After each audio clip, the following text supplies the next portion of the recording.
फिर से आपका स्वागत है। अब बात करते हैं बाजार की। बाजार में लगातार तेजी जारी है। आज भी तीसरे दिन बाजार में सेंसेक्स निफ्टी नए रिकॉर्ड स्तर पर बंद हुए। निफ्टी बैंक और मिड कैप ने भी नई ऊंचाई छुई। सेंसेक्स 486 अंक चढ़कर 65,205 पर बंद हुआ। निफ्टी 134 अंक चढ़कर 19,323 पर बंद हुआ। आज सबसे ज़्यादा खरीदारी बैंकिंग, मेटल, एफएमसीजी शेयरों में रही। इंफ्रा, रियल्टी, पीएससी इंडेक्स भी बढ़त पर बंद हुए हैं। और आज से एसजीएक्स निफ्टी गिफ्ट निफ्टी हो गया है। अब से कुछ देर पहले ही करीब 3:30 बजे इसकी ओपनिंग बेल बजाई गई। आज से शुरू हुए गिफ्ट निफ्टी के ट्रेड की बात करें तो इसके तहत 2 ट्रेडिंग सेशन तय किए गए हैं। इसमें पहला भारतीय समय के हिसाब से सुबह 6:30 से लेकर दोपहर के 3:40 तक चलेगा। दूसरा शाम के 5 बजे से लेकर रात के 2:45 बजे तक चलेगा। और बाजार में Nifty IT, Nifty pharma futures में भी जल्द ही ट्रेडिंग संभव होगी। गिफ्ट निफ्टी के लॉन्च पर सीएनबीसी आवाज से एक्सक्लूसिव बातचीत में एनएससी के मैनेजिंग डायरेक्टर और सीईओ आशीष कुमार चौहान ने कहा कि एनएससी का फोकस जल्द इंटरेस्ट रेट फ्यूचर्स को भी लॉन्च करने का है। इससे आम आदमी को ब्याज दरों को हेज करने का मौका मिलेगा। निफ्टी आईटी आपने कहा, फार्मा निफ्टी की भी बात चल रही थी और हमें इच्छा है कि जो इंटरेस्ट रेट फ्यूचर्स का उतना चलन इंडिया में नहीं है, लेकिन हर व्यक्ति को भारत में इंटरेस्ट रेट का एक एक्सपोजर रहता है, तो उसको हेज करने के लिए आज ऐसी कोई सामान्य जो इजी टू अंडरस्टैंड प्रोडक्ट नहीं है, तो गवर्नमेंट बॉन्ड इंडेक्स फ्यूचर्स या कॉर्पोरेट बॉन्ड इंडेक्स फ्यूचर्स की भी हम आगे सोच रहे हैं कि कैसे उसको लाया जाए, जिससे एक तरह से हमारे पास करेंसी फ्यूचर्स है, करेंसी ऑप्शंस है, इक्विटी फ्यूचर्स ऑप्शंस है, तो इंटरेस्ट रेट फ्यूचर्स ऑप्शंस जो लिक्विड हो, आसान हो, हर एक नागरिक समझ सकता है और उस पर अपना हेजिंग का डिसीजन ले सकता है। सीएनबीसी आवाज की खबर पर एक बार फिर से मोहर लगी है। दूरसंचार मंत्री अश्विनी वैष्णव ने कहा कि भारत 5G रोल आउट में दुनिया में सबसे तेज है। 5G इकोसिस्टम में भारत दुनिया में तीसरे नंबर पर है। दूरसंचार मंत्री ने यह भी कहा कि 5G के बाद 6G की तैयारी के लिए 6G अलायंस भी बन गया है।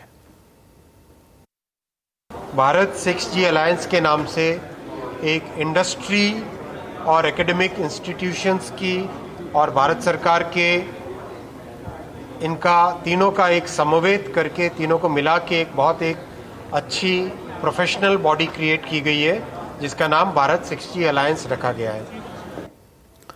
अब आप मिलेट पिज्जा का भी आनंद ले पाएंगे। गुजरात में जुबिलेंट फूड वर्क्स ने रागी सुपर क्रस्ट नाम से मिलेट पिज्जा लॉन्च किया है। मिलेट पिज्जा की कीमत 99 रुपए से शुरू होगी। मिलेट पिज्जा को लेकर कंपनी के प्रेसिडेंट और सीबीओ समीर बत्रा से खास बातचीत की हमारे संवाददाता केतन जोशी ने। ये जो आपने मिलेट पिज्जा लॉन्च किया है, रागी स्पेशल पिज्जा, तो ये गुजरात में ही अवेलेबल रहेगा कि आगे भी कोई प्लान है? नहीं, आज हमें बहुत खुशी हो रही है अपना न्यू सुपर क्रस्ट रागी पिज्ज़ा गुजरात में लॉन्च करते हुए, और हमारा मकसद ये है कि हम अपने कस्टमर्स को international year of the millet के अंदर एक मिलेट क्रस्ट ऑफर करें। आज की डेट में हमारे 91 रेस्टोरेंट्स हैं गुजरात में, और उन सब पे आज से हमारा ये रागी क्रस्ट पिज्ज़ा हमारे कस्टमर्स के लिए अवेलेबल होगा।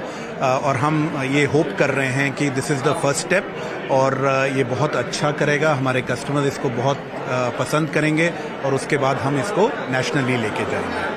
बिल्कुल, तो ये प्राइस बहुत मैटर करता है। आपका जनरल जो पिज़्ज़ा अभी मिलता है रेगुलर, उससे या इसके दाम ज़्यादा है या कम है? क्या दाम है ये? देखिए, हम हमेशा से एक वैल्यू फॉर मनी और अफोर्डेबल ऑप्शन रहे हैं, जिसकी वजह से हम आज इंडिया के लीडिंग QSR ब्रांड हैं। और ये रागी पिज़्ज़ा हमने इस तरह से बनाया है कि इस क्रस्ट के लिए कस्टमर्स को 99 रुपीज़ देने पड़ेंगे, और इसके ऊपर वो जो भी अपनी मनपसंद टॉपिंग है, चाहे वो पनीर है या बाकी कैप्सिकम और बाकी टॉपिंग्स जो चाहें, वो आराम से इसमें डाल सकते हैं। सिर्फ क्रस्ट जो है वो रागी क्रस्ट हो जाएगा इसके।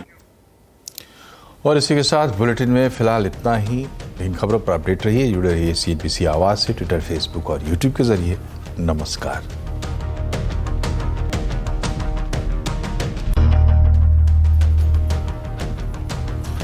नमस्कार, आवाज समाचार में आपका स्वागत है। मैं हूं मनोज श्रीवास्तव। खबरों की शुरुआत करते हैं हेडलाइंस के साथ। एनसीपी में बगावत के बाद भी अजीत पवार, प्रफुल्ल पटेल ने शरद पवार को बताया अपना नेता, लेकिन पार्टी के नाम निशान पर किया दावा। शरद पवार ने प्रफुल्ल पटेल और सुनील तटकरे को पार्टी से निकाला। मंत्रिपरिषद के अपने सहयोगियों के साथ प्रधानमंत्री मोदी की बैठक शुरू। इंफ्रा प्रोजेक्ट पर चर्चा। कैबिनेट में फेरबदल की अटकलों के बीच बैठक पर सबकी नजर। बाजार में जोरदार तेजी जारी। सेंसेक्स निफ्टी की फिर record closing. Nifty bank mid cap भी नए शिखर पर। सेंसेक्स 486 और निफ्टी 134 अंक चढ़कर बंद।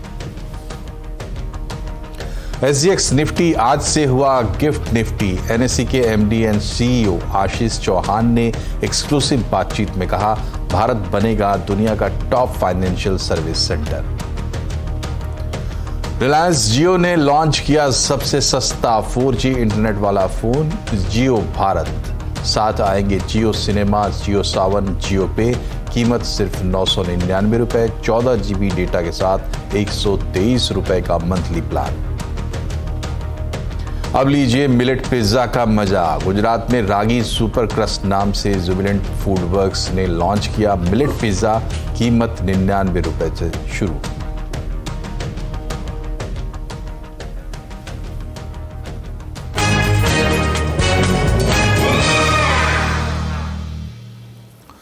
रिलायंस जियो ने दुनिया का सबसे सस्ता 4G फोन लॉन्च कर दिया है। नाम है जियो भारत। 2G मुक्त भारत के विजन के साथ लॉन्च किए गए इस फोन की कीमत रखी गई है सिर्फ 999 रुपए। इस फोन में डिजिटल कैमरा, टॉर्च और FM रेडियो तो होगा ही, मनोरंजन के लिए जियो सावन और जियो सिनेमा ऐप्स होंगे और UPI पेमेंट के लिए जियो पे ऐप भी होगा। इस फोन के लिए 123 रुपए का मंथली प्लान लॉन्च किया गया है। इसमें 14 GB डेटा मिलेगा जो किसी दूसरे ऑपरेटर से 30% सस्ता है और 7 गुना ज्यादा डेटा भी देता है। और आइए देखते हैं इस फोन की खासियतें। अनबॉक्सिंग शिबानी घरत के साथ। मेरे हाथों में एक ऐसा डिवाइस है जो रिलायंस जियो के 2G मुक्त भारत विजन को और आगे बढ़ाएगा। जो 2G कस्टमर्स है जिनको ट्रांजिशन करना है टू 4G, उनके लिए खास जियो ने अपना जियो भारत डिवाइस लॉन्च किया है जो बेस्ट इन क्लास जियो के 4G नेटवर्क को यूजर्स के लिए, खासकर यूजर्स को उसका एक्सेस देता है। अभी ये जो डिवाइस है वो ना केवल नेटवर्क की कैपेबिलिटीज को कंज्यूमर्स के सामने रखता है, इसी के साथ साथ बढ़िया डिवाइस भी आप उसका इस्तेमाल कर सकते हैं। सब कुछ अफोर्डेबल प्राइस पॉइंट पे, खासकर मैसेस के लिए। तो अगर आप इस डिवाइस को, जैसे ही आप इस डिवाइस को बॉक्स के बाहर निकालते हैं, पहली चीज जो आप इस डिवाइस के बारे में नोटिस करते हैं वो इसका कॉम्पैक्ट फॉर्म फैक्टर। नीले रंग का है ये डिवाइस, काफी कॉम्पैक्ट है। इसमें है एक 1.77 इंच का QVGA TFT स्क्रीन।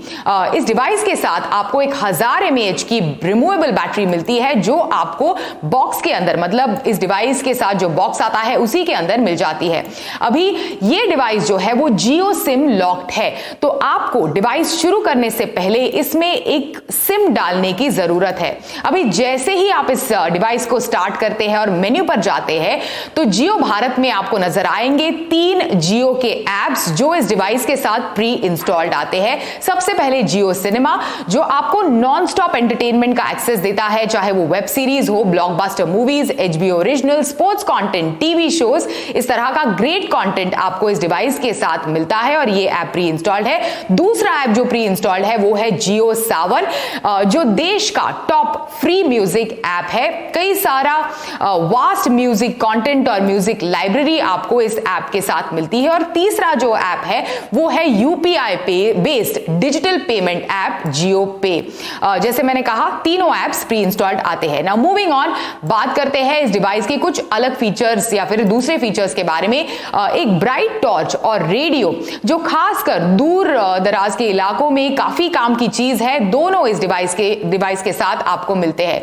इसी के साथ साथ आपको बता दूं कि एक 3.5 mm हेडफोन जैक भी इस डिवाइस में मौजूद है, जिसकी मदद से आप ईयरफोन्स को कनेक्ट कर सकते हैं बढ़िया कंटेंट कंज्यूम करने के लिए, म्यूजिक या फिर रेडियो सुनने के लिए। साथ ही इस डिवाइस में 0.3 मेगापिक्सल का कैमरा भी मौजूद है। एंड फाइनली एक SD कार्ड भी आप इस डिवाइस में इंसर्ट कर सकते हैं। एक 128 GB का SD कार्ड आप इस डिवाइस के अंदर इंसर्ट कर सकते हैं फॉर स्टोरेज।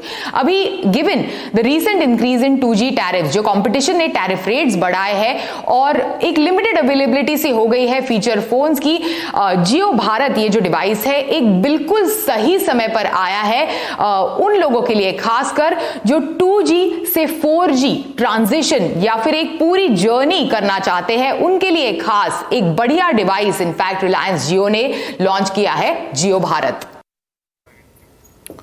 इधर महाराष्ट्र में एनसीपी का सियासी सर्कस बहुत दिलचस्प होता जा रहा है। बगावत के बाद भी अजीत पवार प्रफुल्ल पटेल ने प्रेस कॉन्फ्रेंस करके दो टूक कहा कि शरद पवार ही उनके नेता हैं और राष्ट्रीय अध्यक्ष वही बने रहेंगे। इसके अलावा प्रेस कॉन्फ्रेंस में उन्होंने कहा कि उनकी पार्टी एकजुट रहेगी और नरेंद्र मोदी को समर्थन देती रहेगी। हालांकि इस बीच उन्होंने जयंत पाटिल को प्रदेश अध्यक्ष पद से हटा दिया और सुनील तटकरे को अपना प्रदेश अध्यक्ष नियुक्त कर दिया। हालांकि इससे पहले शरद पवार ने प्रफुल्ल पटेल और सुनील तटकरे पर कार्रवाई करते हुए उन्हें पार्टी से निकाल दिया। प्रफुल्ल पटेल ने भी प्रेस कॉन्फ्रेंस में कहा कि शरद पवार उनके गुरु हैं और वो हाथ जोड़कर अनुरोध करते हैं कि वो उन्हें आशीर्वाद दें। बहुसंख्य आमदार हे राष्ट्रवादी काँग्रेस पक्षाबरोबर आमच्याबरोबर आहेत। आम्ही सगळेजण एकत्रपणे काम करतोय। पुढेही आम्ही महाराष्ट्राच्या भल्याकरता काम करत राहणार। राष्ट्रवादी काँग्रेस पक्षाच्या बळकटीकरणाकरता काम करत राहणार आणि तसंच देश पातळीवर जे नरेंद्र मोदी साहेबांचं नेतृत्व आहे त्या नेतृत्वाखाली देश जो आगेकूच करतोय त्याचाही पाठिंबा देत। इससे पहले शरद पवार ने आज कराड़ पहुंचकर शक्ति प्रदर्शन किया। उन्होंने अजीत पवार की बगावत को बड़ी साजिश बताया। उन्होंने कहा कि पार्टी में फूट ये चोरी नहीं हुई है बल्कि डकैती जैसी है। उन्होंने कहा कि वो अकेले ही अपनी आवाज बुलंद करेंगे और नई शुरुआत करेंगे।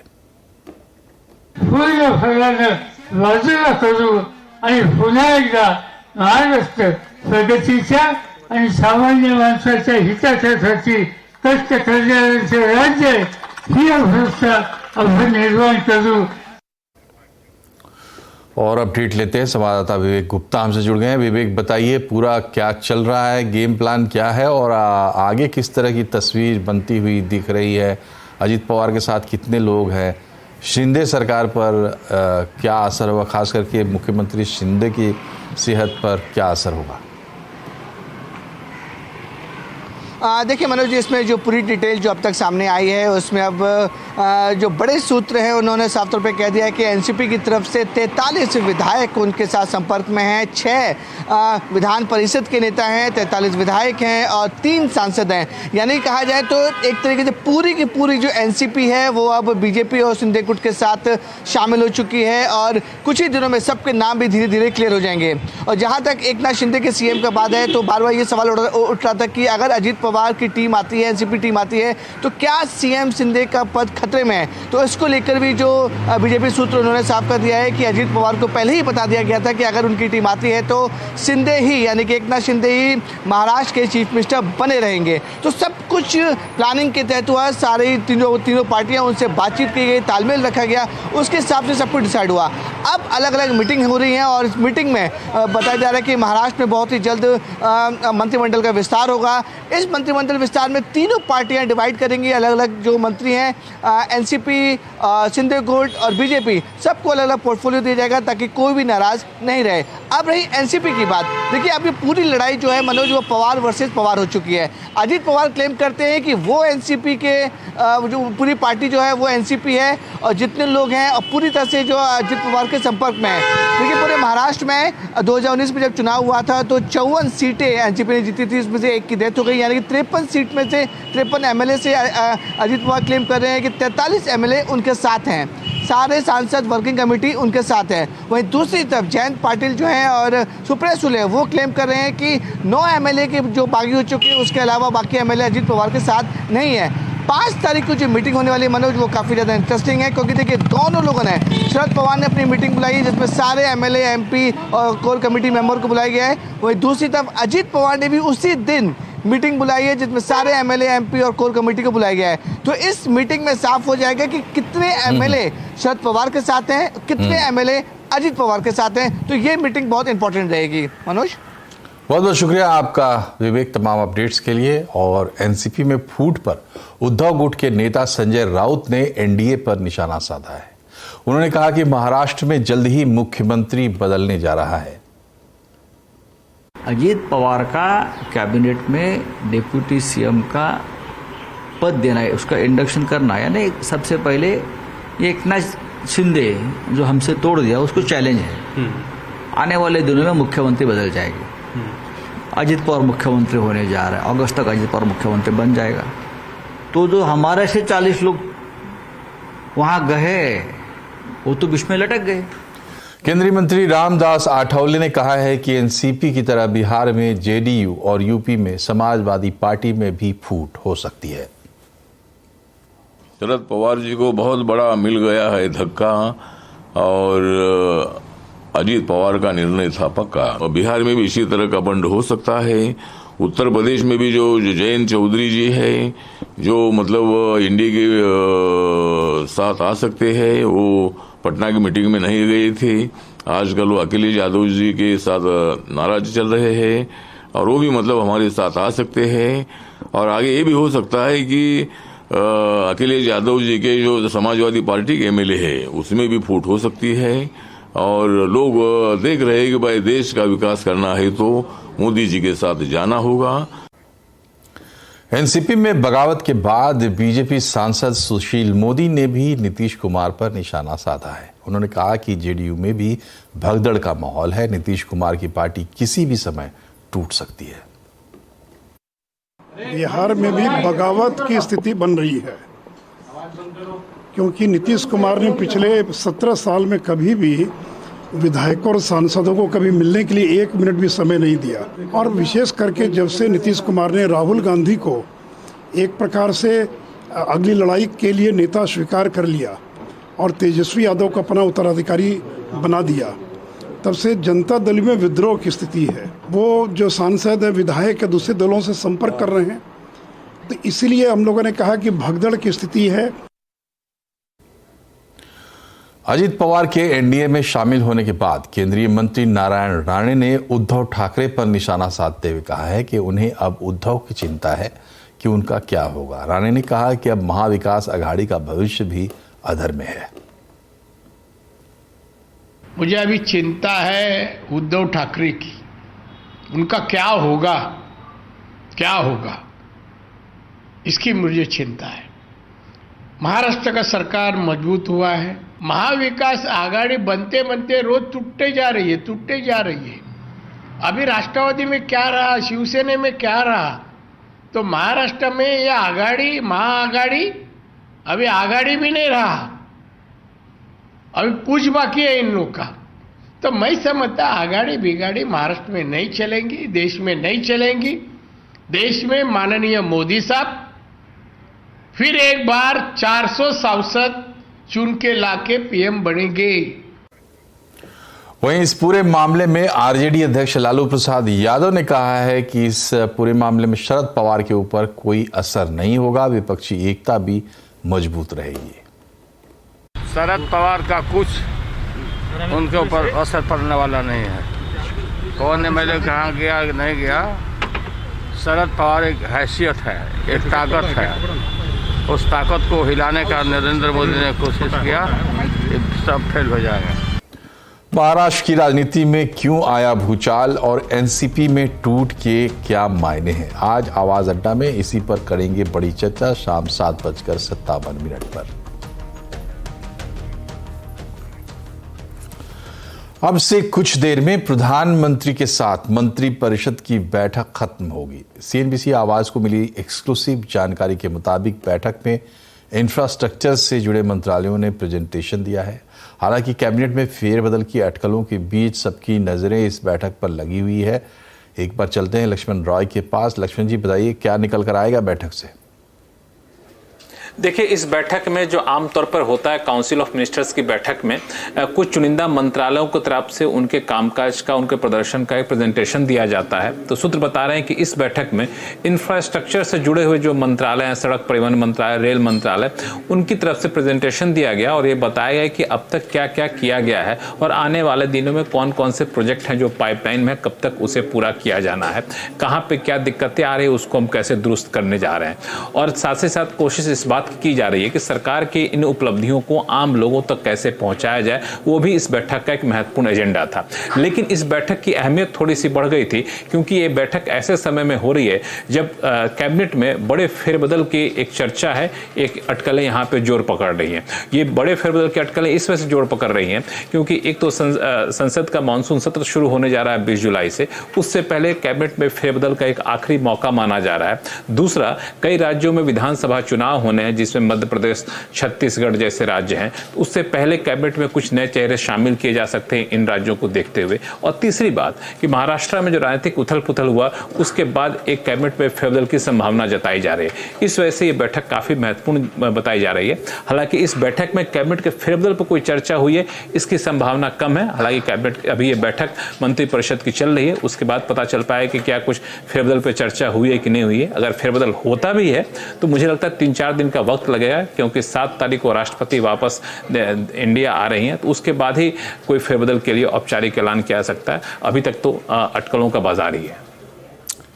चलिए, तो वैसे भी मोदी सरकार में फेरबदल की इतनी चर्चा होगी और तब खबर निकल के आएगी इसकी उम्मीद कम ही है। लेकिन एक और बैठक आज थी लक्ष्मण जी, यूनिफॉर्म सिविल कोड पर संसद की स्थायी समिति की, वहां क्या निकला? देखिए, दरअसल ये कानूनी मुद्दों पर संसद की स्थायी समिति की बैठक थी जिसमें यूनिफॉर्म सिविल कोड पे चर्चा हो रही थी और इसमें शिवसेना के सांसद, कांग्रेस के सांसद बतौर सदस्य यहाँ पहुंचे हुए थे और सबने एक सुर में यही मुद्दा उठाया कि आखिर अचानक से इस यूनिफॉर्म सिविल कोड के मामले पर सरकार इतना ज़्यादा सक्रिय क्यों हो गई है? क्या इस चुनावी साल में इस कोड को लाना इतनी ज़्यादा जल्दीबाजी है क्या? ये सारे मुद्दे, ये सारे सवाल इस बैठक में उठाए गए। इस बैठक के दौरान ये भी बताया गया, जो इस समिति के अध्यक्ष हैं भाजपा के नेता हैं सुशील कुमार मोदी, उन्होंने कहा कि इस यूनिफॉर्म सिविल कोड से क्या आदिवासियों को हम बाहर रख सकते हैं, इस पर सदस्यों की राय जानी। हालांकि कोई आम राय निकल कर सामने अभी तक नहीं आई है। ये जरूर इस समिति को बताया गया कि अब तक 19 लाख से ज्यादा सुझाव आ चुके हैं जो कानून मंत्रालय ने सुझाव मांगे थे और 13 जुलाई तक सुझाव आएंगे। उसके बाद फिर आगे सरकार अपना कदम उठाएगी। लेकिन विपक्षी पार्टियों की राय लेने को लेकर के और उनकी मंशा का यह जानने के लिहाज से बैठक महत्वपूर्ण मानी जा रही है, जो बैठक कुछ देर पहले खत्म हो चुकी है। बहुत बहुत शुक्रिया आपका लक्ष्मण जी। और यहाँ हम रुक रहे हैं एक छोटे से ब्रेक के लिए, लेकिन खबरें अभी और भी हैं, बने रहिए हमारे साथ।